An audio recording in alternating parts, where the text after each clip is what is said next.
The Joe Gaither Show on BamaCentral.com.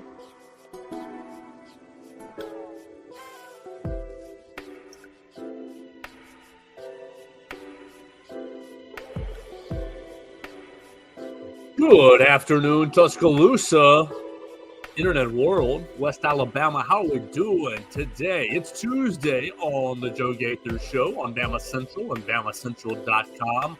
I am Joe Gaither. You're watching us on Facebook, Twitter, and YouTube. You're listening to us on Spotify, Apple Podcasts, or on Amazon. We appreciate everybody who subscribes, rates, and reviews the show on their favorite podcast platform. Had a lot of fun getting into some just a little small changes on the show. So we're very, very excited about the direction as we're heading into the 2024 football season. What are we, 58 days away from Alabama kicking off against Western Kentucky on August 3rd. What are we going to talk about today? Well, we're going to bring in my friend Mason Woods. You see him each and every week on BamaCentral.com, on CowbellCorner.com, and across the Walsh Writing Network. Make sure you go follow him at MAWoods_. Mason, how are you doing today, sir? Doing pretty good, big commitment today, big commitment this past week. I mean, it seems like a big commitment every day at this point. I think it's safe to say Kaleb DeBoer has figured out how to recruit down here, and things are looking up for the Crimson Tide. Absolutely. You had a big commitment on Friday in Dijon Lee, and about an hour ago, big commitment from Kaleb Edwards. So, guest's choice. Who do you want to start with? Kaleb Edwards or Dijon Lee? The cornerback or the tight end? They're both fantastic players, just first and foremost. I think I have very high hopes for both of them. But I'm going to save my favorite for last. So let's start with Kaleb Edwards. Kaleb Edwards commits today to the Alabama Crimson Tide. Come on, click and go. As my internet is really giving me some trouble today. There Shades we go. Of Kyle Edwards. Pitts. Okay. Kyle Pitts. We're watching him right here. 6'6", 6'5", 240 pounds out of Oak Ridge in California. He becomes the fourth top 10 player in the state of California to commit to the Crimson Tide. So it's basically like Alabama West out there in California. And you watch this guy, he had 600 and some odd receiving yards this year, seven touchdowns as a junior on something like 50-something receptions. Just a really big-time athlete. Big-time athlete, nice and soft hands. And you see shades of physicality. Now, not a lot of blocking in these highlights because they're trying to show off his receiving ability. But he's a monster out here. And he becomes Alabama's first tight end in the class. So you add a tight end to go along with Keelan Russell, to go along with Latsir Brooks, and it's going to be a very, very exciting receiving class, especially when you consider who else is potentially out there in Caleb Cunningham. I think it's going to be a really exciting receiving class, and it just I don't know, maybe I'm having a little bit of bias, and we'll just own that right up front.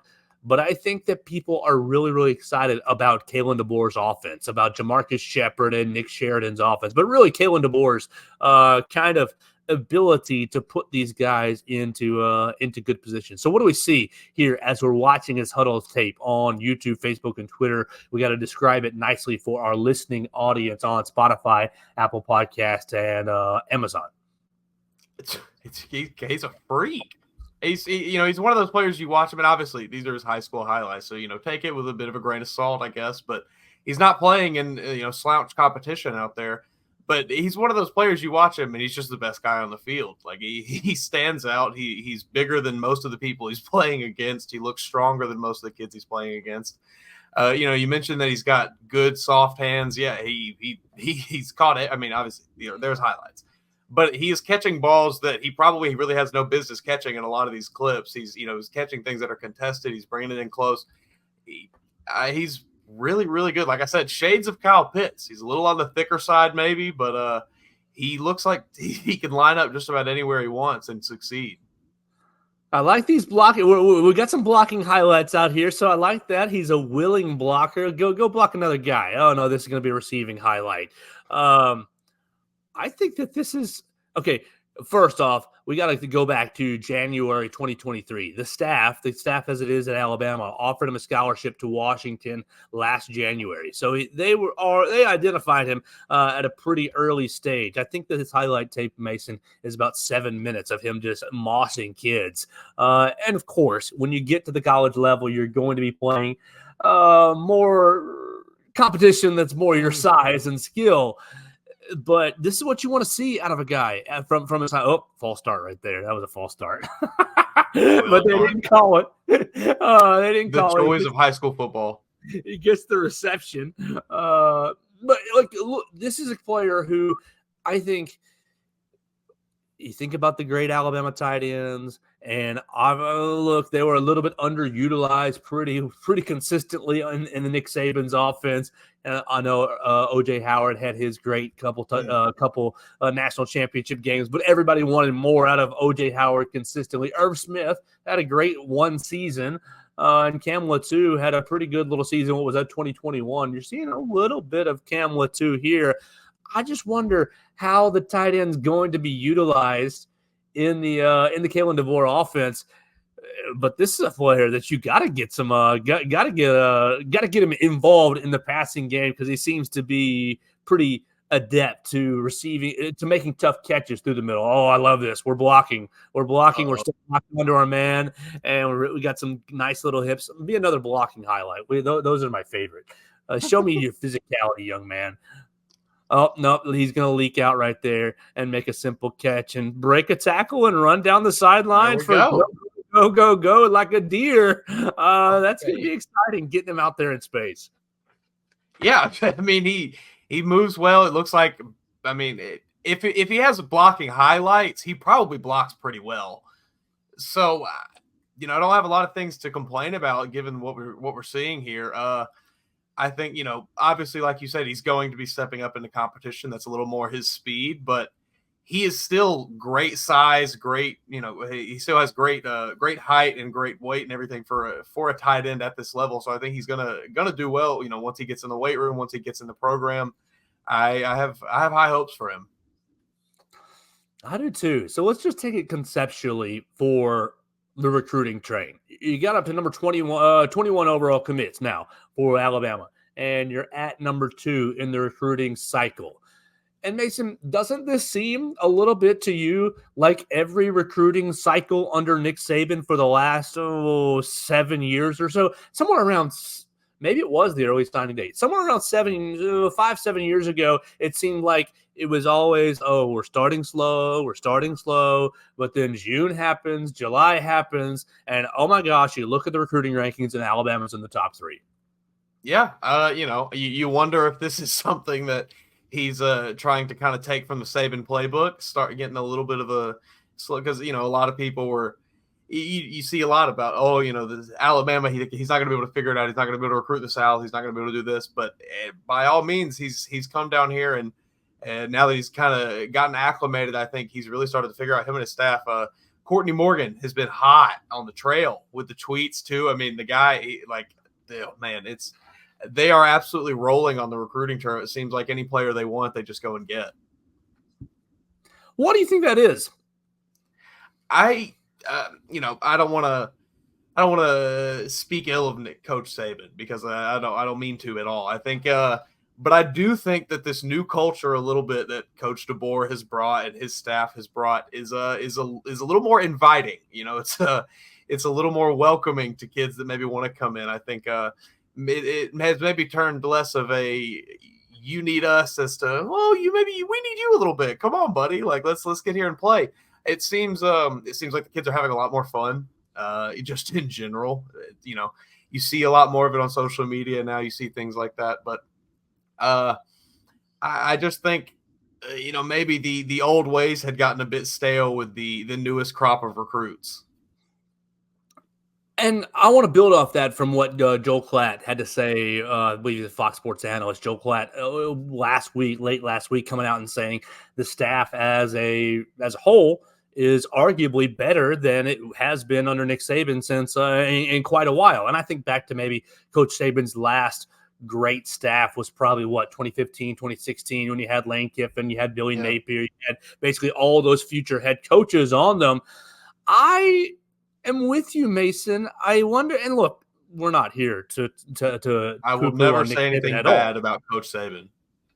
But yeah, I just wonder if you've refreshed everything from top to bottom. If you kind of think about what worked, and this is working. 17 years, it's working. 6 national championships, 9 title games. It's working. It absolutely worked.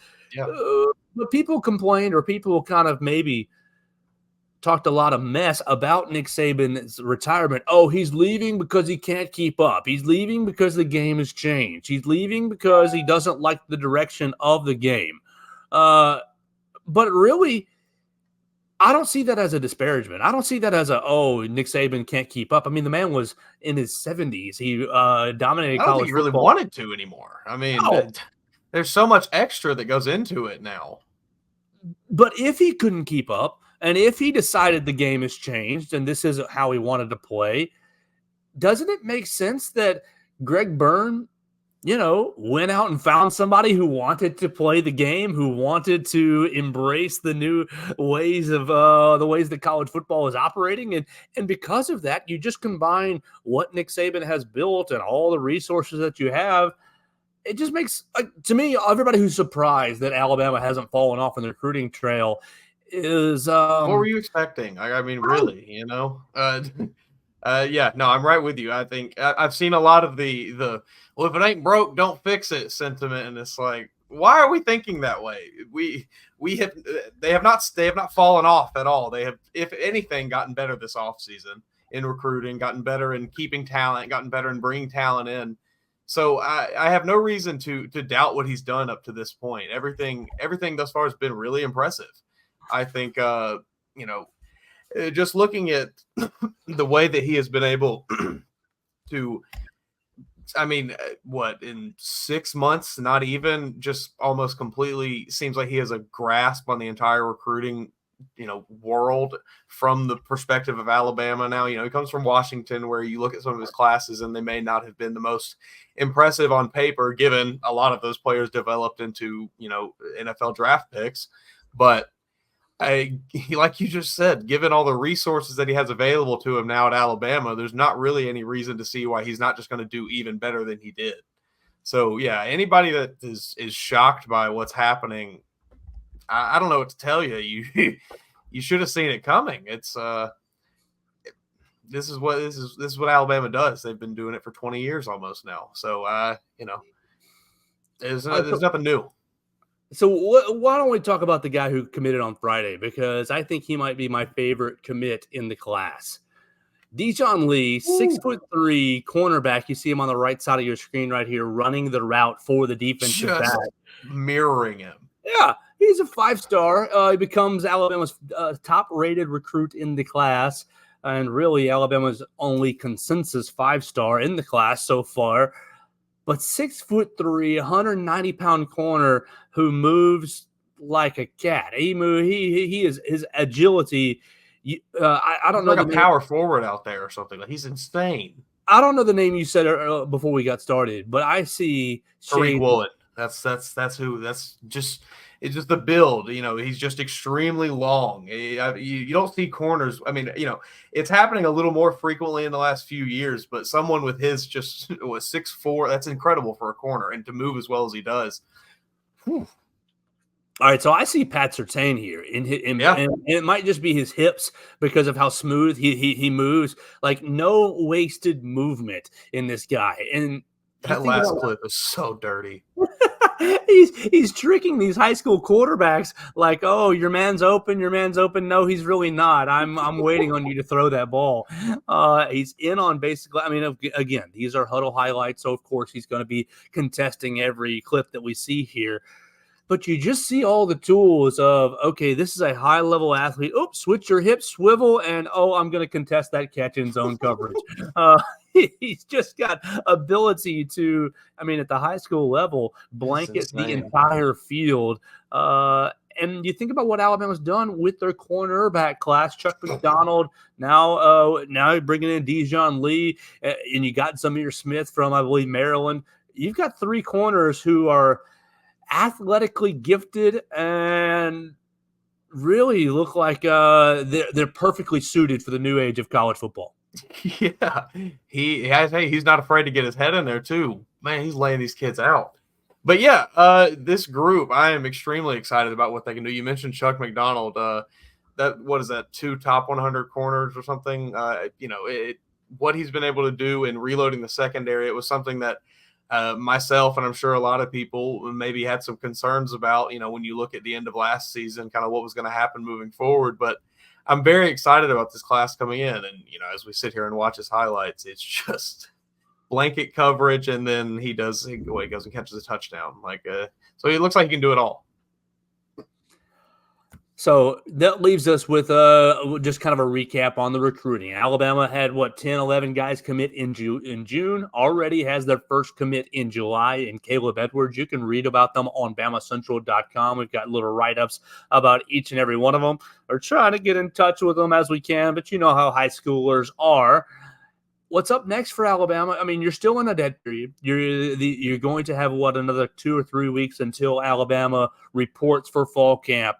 But the names that are out there, Mason Woods, the names that are out there that, are crystal balled or are leaning to Alabama. You got Justice Terry, defensive lineman out of Georgia, Caleb Cunningham, wide receiver out of Mississippi, A.K. Deere, running back out of Mississippi. You've got guys, and Ty Haywood, offensive lineman out of Texas, Denton, Texas. You've got guys who, if you can secure the rest of these guys, the rest of this class, you're bringing in 5-star prospects, lots of 5 stars out of that group that I just named, and you are overtaking Ohio State for that number 1 overall class.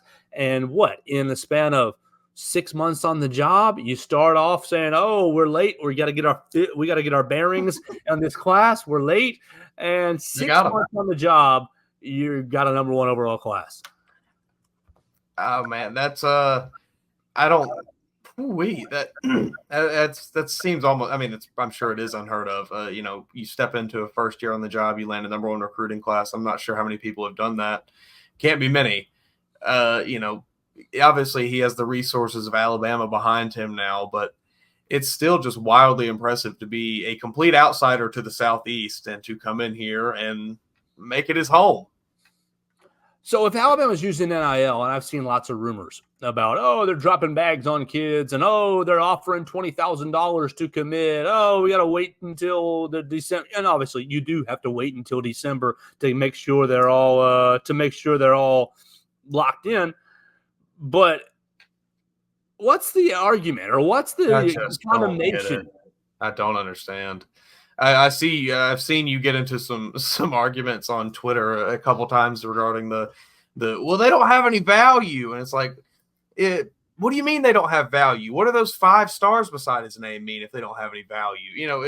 It's just insane at this point that people are still upset about these athletes making a bit of money. Obviously, I get being a little jealous that this kid gets to post a handful of times on Twitter and he probably makes 6 figures.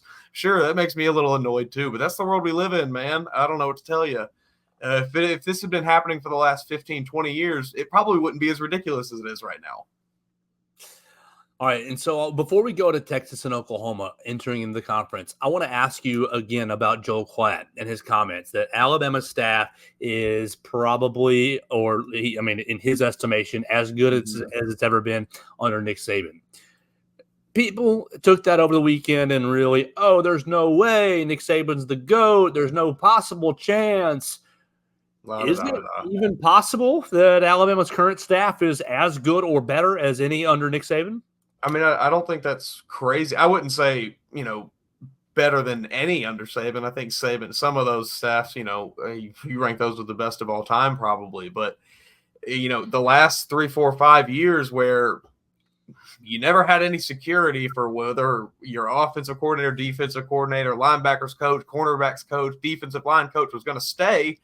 So it was guys that you barely knew coming in year after year pretty much. So I don't think it's crazy to say that a coach who brought in all of his guys who have been there with him for a while and have kind of been on this journey with him is a better overall. It's a net positive on the program. I really don't think that's a crazy statement. I think, and look, myself included, I don't like Joel Klatt that much. He's got some wild takes that he throws out there, but I think a lot of people just don't like him, and they're very reactionary when he talks about Alabama, and they just are quick to shoot down anything he says when it mentions the Tide. And so we'll see. Obviously, the first game isn't until 58 days away. So we'll see how the staff actually does on game day. But from what we can judge over a 6-7 month period, it's been pretty stellar. A-okay with me. I've enjoyed, obviously, getting more access during spring practice, and we look forward to having more that same access in fall camp. I thought A-Day, even though the scoring was odd, was weird, I didn't like Still gonna that. thanks for getting used to.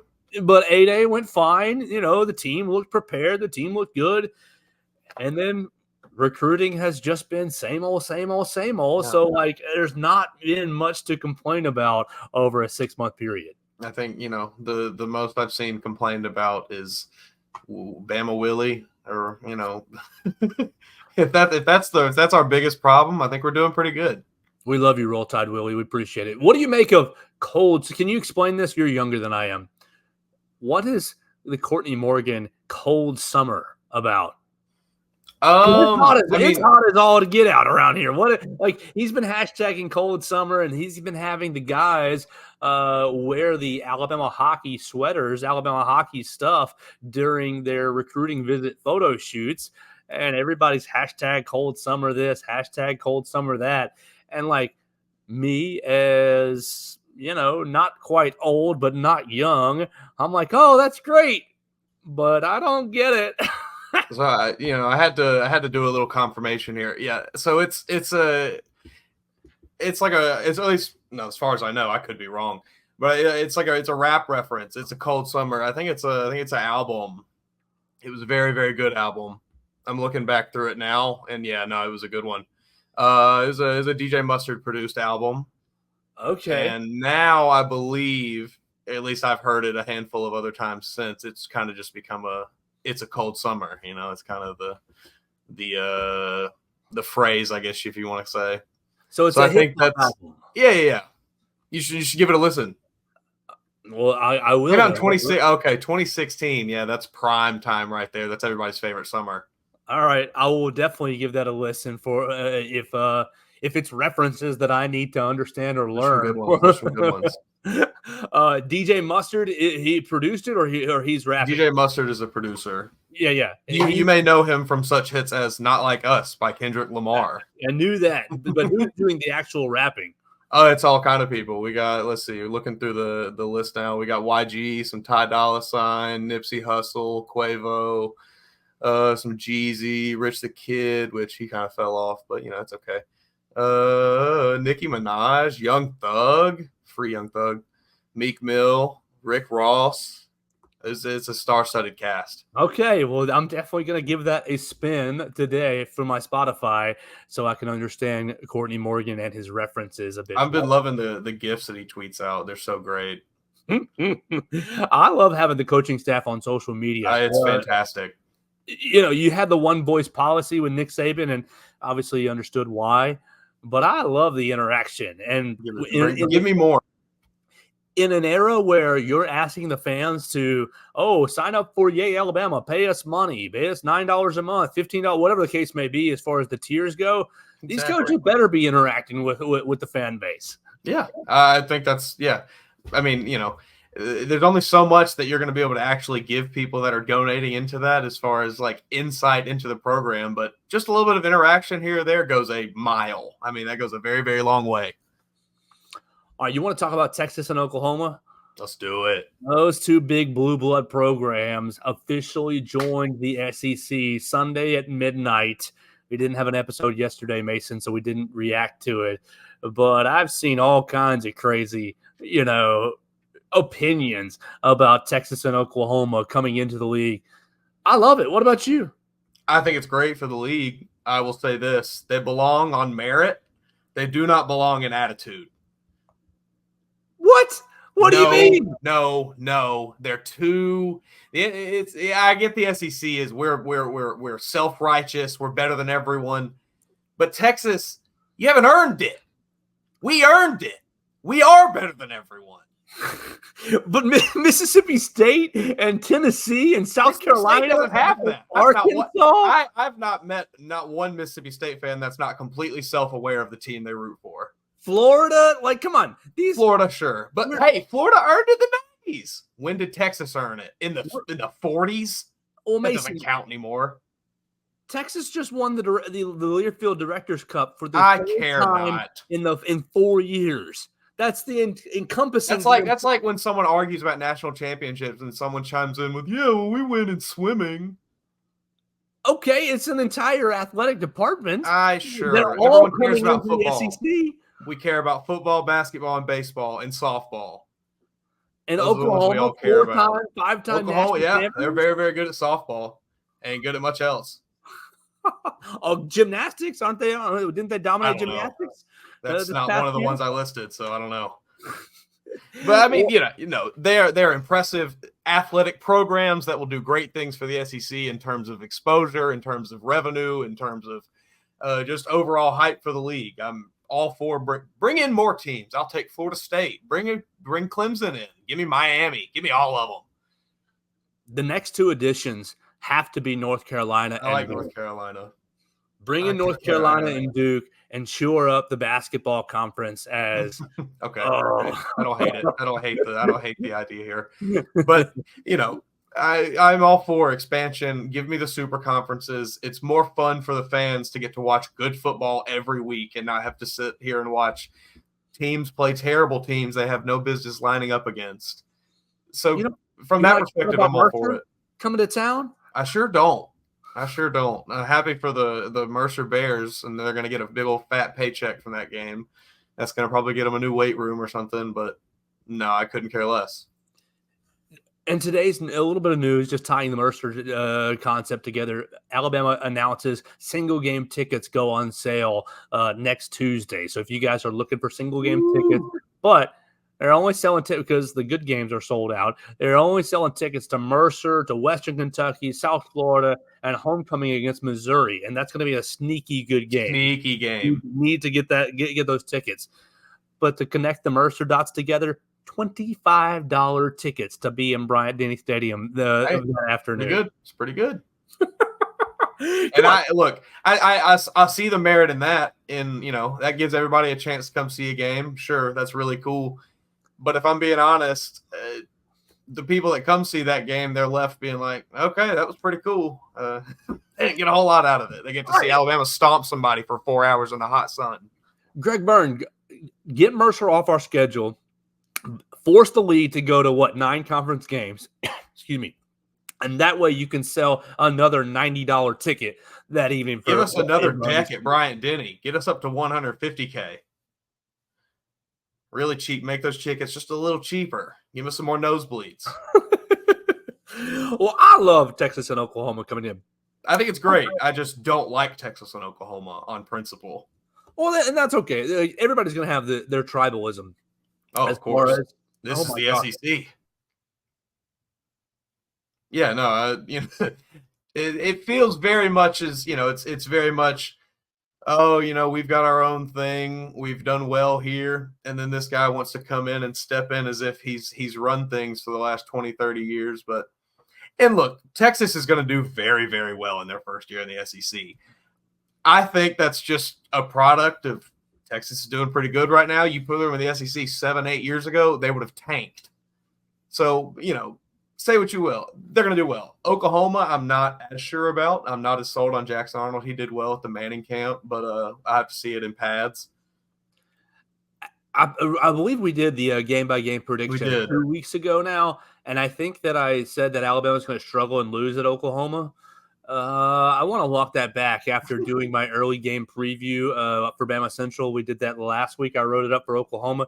They've got 3-4 transfer offensive linemen that are supposed to come in. They've lost all their wide receivers. They're going to have. Maybe they get it all together and they nailed all their additions. But The I think defense should be a lot better than they've had in years past. well, yeah, last year's defense was like in the 80s, and they bring They back brought a of lot of guys people back, yeah. in that. So maybe Danny Stutzman, and maybe they can be a good defensive team this year. But I might What want to a be strange walking world back. that would be. Ugh. All right, here's a concept. I think the main reason why I love Texas and Oklahoma coming into the league is because it's brands that are on par with Alabama. And so it's all the people. Of course, I'm seeing a lot of Alabama people getting upset this week and being, oh, they're too arrogant and we don't want you, that sort of thing. But most of the vitriol has been coming from the Tennessees, the South Carolinas, the Kentuckys, the Arkansas, the Texas A&Ms. And it's like, buddy, you guys are just upset because y'all are falling down the pecking order by 2 games, by 2 rungs. And I think I love that aspect the most. I've not thought of it that way, but that's a great point that you make, because those have very obviously been the loudest fan bases regarding the entrance of Oklahoma and Texas. It's your Tennessees, your Texas A&Ms, your Floridas, your whoever you want to throw in there is like the tier. We've got Alabama and Georgia in tier 1A, and then this is 1B. It's. And so you're seeing a lot of Tennessee people. We're the real UT. We're the real UT.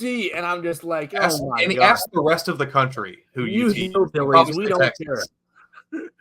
And so it just makes me, I don't know. Maybe it's just an extra ammo piece for my hatred for Tennessee. And then you see the A&M people who I'm not like. I don't really have any sense of rivalry. I do feel a little bad for A&M. Man, they got. They're the ultimate little brothers. I mean, of course, they're very wealthy, very, very, very, very, very wealthy and great. Your stadium is awesome, and you got all the oil money that you can ever imagine. Number 1 hardest place to play in NCAA 25. Woo! They messed that list up, Mason. They messed that list up. They've messed a lot of lists up so far with that game. Well, I'm happy for Oklahoma and Texas coming to town, and I think it's finally more people that are more brands and more organizations and athletic departments that are on par with Alabama, and so it makes it very, very exciting just from a competition standpoint. It would be nice to have an actually visually attractive color orange in the conference. Very true. Very, very true. That Tennessee orange. I mean, Tennessee and Texas orange, you put them up together and you really see, one of these colors is a lot better looking than the other. So much better. What did you see today out of EA Sports Dynasty Mode? Because we've been talking about it a handful of different times on the show, on the Joe Gaither show on Bama Central. EA Sports College Football 25 coming out in nearly 2 weeks now. Yeah. What did you see in their big deep dive for Dynasty Mode? It looked really good. It was from everything I saw in that it was about a 5-6 minute video they dropped. It seems to be more in depth than I expected it to be, given that EA is making this game. I still, for the last 10 years, have been betrayed by them. So I will hold out hope until this game actually comes out. We'll see how it turns out. I'm still going to sit on the pessimist side, but it got me excited. Since the video, I have seen some very funny things that people have pointed out regarding the deep dive, and that is, I don't know if you saw this, but Clemson was relegated to the MAC in the deep dive video, and Florida State was bumped on up to the Big Ten. So put your tinfoil hats on. Signs of the future, we'll see. Dabo Swinney ruining the Clemson program and taking them into the MAC. What did would they fire him? Would that finally do it?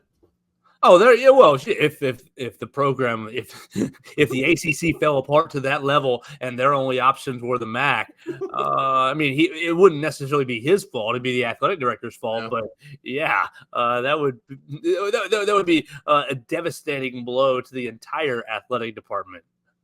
Man, that would be tough. That's crazy that they did that in that trailer. I'm excited, really, and I say this as not a PlayStation 5 or Xbox One owner. I'm excited to hear the stories about I was recruiting this guy in my dynasty because I got buddies and they're going to have their own dynasty and I'll be kind of like fly on the wall.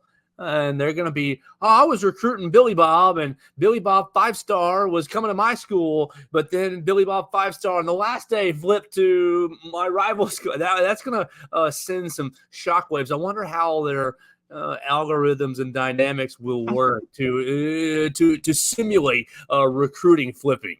I saw a very, very funny tweet regarding the transfer portal in that game, and it was anybody that transfers away from me is getting hit sticked every time I play against them. And, I mean, that's exactly how I'll play it.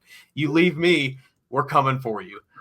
Blood in the water. Given all of the strange scenarios that I think can happen in regards to players not only flipping from one school to another, but maybe losing scholarships and things, it really seems like there's going to be a wide array of media of memes from that game that that will spawn some really great stuff this football season.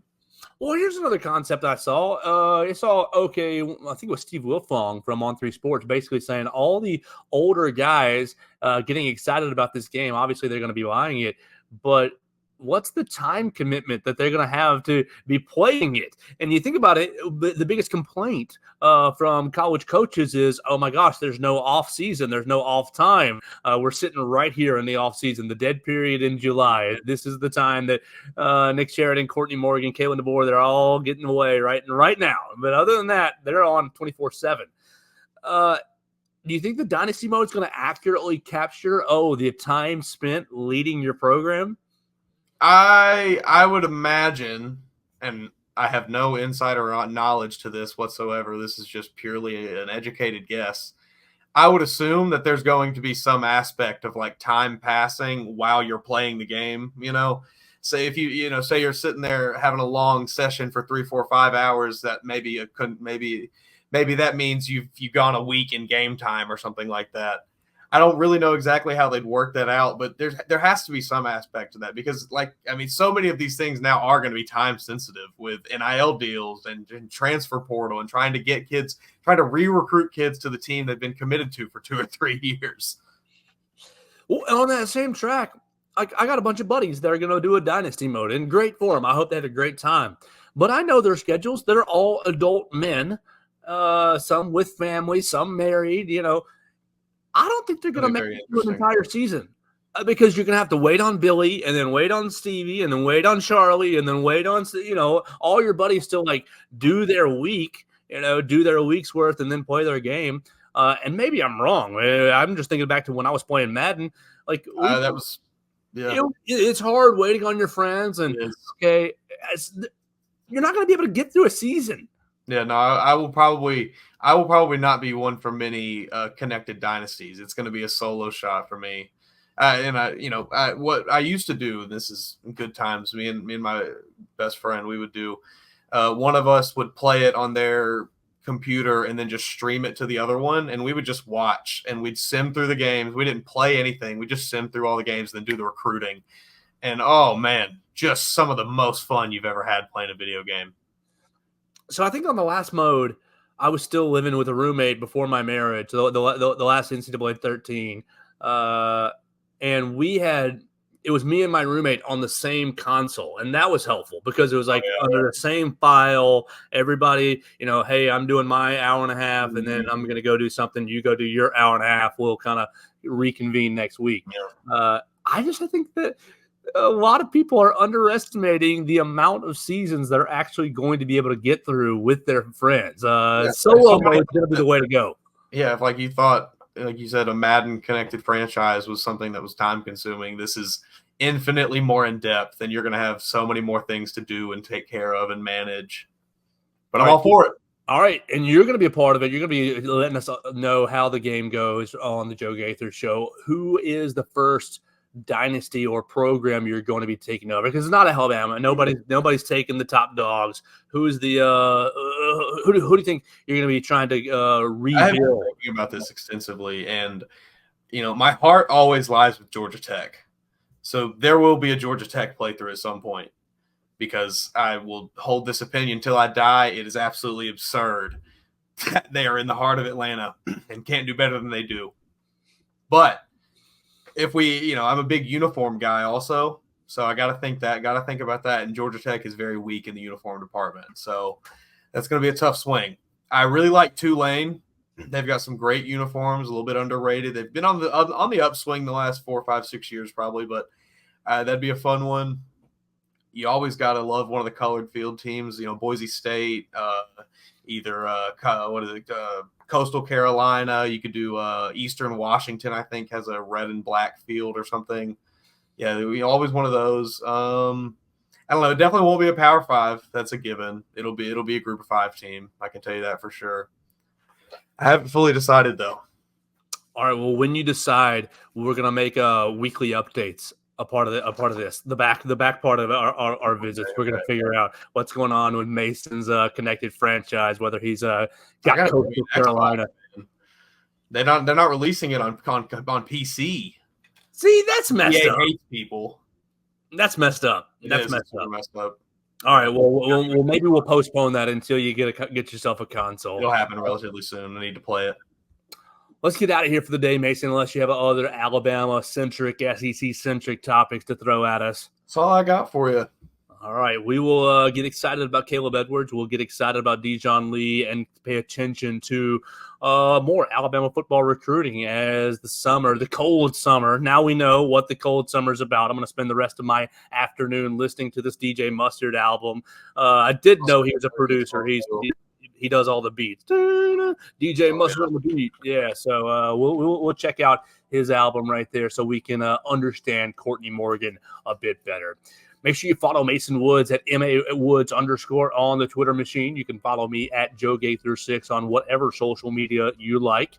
Follow Bama Central at Bama Central on Twitter as well, and you can always read all of our great work. I think, on Friday, Mason, have you been reading Chris Walsh's Saban's 250? I have seen some of them, yes. I have not been, like a weekly reader, but yes, I have seen some of them. We're going to try to get with Chris Walsh to grill him on his Saban's 250. If you guys have not looked it up, if you've only listened to us and you don't go to the website very often, that's okay. But I encourage you to go to the Bama Central website because Chris Walsh has ranked not all. He has ranked 250, the 250 best players in the Nick Saban dynasty. Is he going to go cheap and go with Bryce Young or Derrick Henry number 1? Is he going to go Will Anderson number 1? We'll find out. Will Reichert, that's a great one. Underrated. Was Will Reichert a top 10 player in the Saban dynasty? It's gotta be. Okay, we'll check that out with Chris Walsh coming up later in the week. We hope everybody had a great day. Oh, one more thing. I've asked everybody this today on the Boston College site and on the Mississippi State site. Mason Woods' go-to 4th of July food is? You got to have just hot dogs on the 4th of July. You just got to have some nice grilled hot dogs. You don't got to do too much. Hot dogs, a little ketchup, maybe a little mustard if that's what you like. Throw some relish on there. Easy. I'm with you there. Eat as many hot dogs and drink as many cold beers, if you're of age, as you can on 4th of July. We'll talk to you next week, Mason. I appreciate your time. All right. Have a good one. Yes, sir. That's Mason Woods, and I'm Joe Gaither, and we're getting out of here for the day. We appreciate everybody who's watched us on YouTube, Facebook, and Twitter, everybody who's listened to us on Spotify, Apple Podcasts, and Amazon. This was the Joe Gaither Show on Bama Central, and we'll be back again tomorrow for the next edition.